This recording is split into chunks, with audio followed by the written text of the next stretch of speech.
Құрметті фаворит IT каналының көрермендері мен 1С программасының қолданушылары. Бүгін біз сіздерге тауарлардың бағаларын белгілеу тақырыбына нұсқау көрсетеміз. Менде Қазақстанға арналған бухгалтерия, редакциясы 3-0. Тауардың бағасын белгілеу үшін бірінші біз номенклатура и склад деген анықтамаға кіреміз. Одан кейін типы цены номенклатуры, яғни тауар бағасының түрі. Мұнда біз тауардың бағасының түрін көрсетеміз, мысалға көтерме баға немесе бөлшек баға.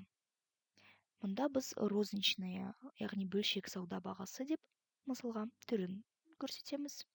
Міндетті түрде валютаның түрін көреміз. Егер сіз қосылған құн салығының, яғни НДС-тің төлеушісі ретінде тіркеуде болсаңыз, мына жерге белгі қоясыз. Және записать и закрыть, яғни сақтау және жабу. Одан кейін номенклатура и склад. Мұнда установка цен, яғни тауарлардың бағасын белгілеу. Ашамыз, мұнда создать, яғни жаңадан жасау. Мұнда бағаның түрін таңдаймыз. Мысалға оптовый, яғни көтерме, және тауарды қосамыз, мысалға үтік. 2000 теңге. Және шаңсорғыш 3000 теңге. Міндетті түрде мұнда датаға назар аударамыз, яғни қай күннен бастап бізде осы баға болады. Мысалға қыркүйектің 10-ы деп теремін. Провести и закрыть, яғни жабу.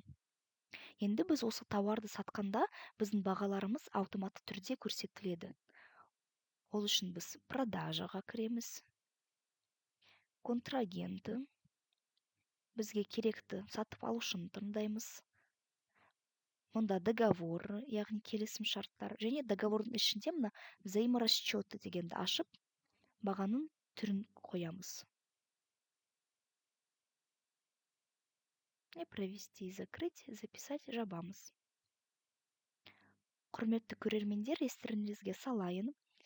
Сізге қандай да көмек керек болса, сіз біздің 1С франчайзи фаворит компаниясына хабарлассаңыз болады. Енді тауарымызды тексеруге болады. Ол үшін продажаға кіреміз, реализация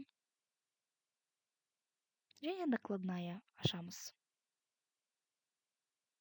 Бізге керекті контрагентті таңдаймыз. Енді мұнда қараңыз, бағаның түрі автоматты түрде толады. Бұл өте маңызды. Енді мұнда тауар қосамыз.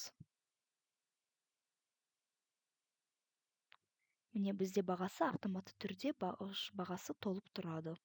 Мен тек қана санын ғана көрсетемін. Мысалға мен үтік қостым. Ол да жаңағыдай автоматты түрде бағасы толды.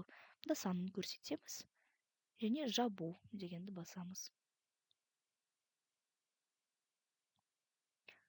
Болды, накладная дайын. Бағалары автоматты түрде белгіленіп тұр. Құрметті көрермендер, осымен сабағымыз аяқталды. Егер сізге 1С программасымен жұмыс жасау туралы сұрақтарыңыз бар болса, біздің кеңес беру желісіне хабарлассаңыз болады. Келесі сабақтарда көріскенше.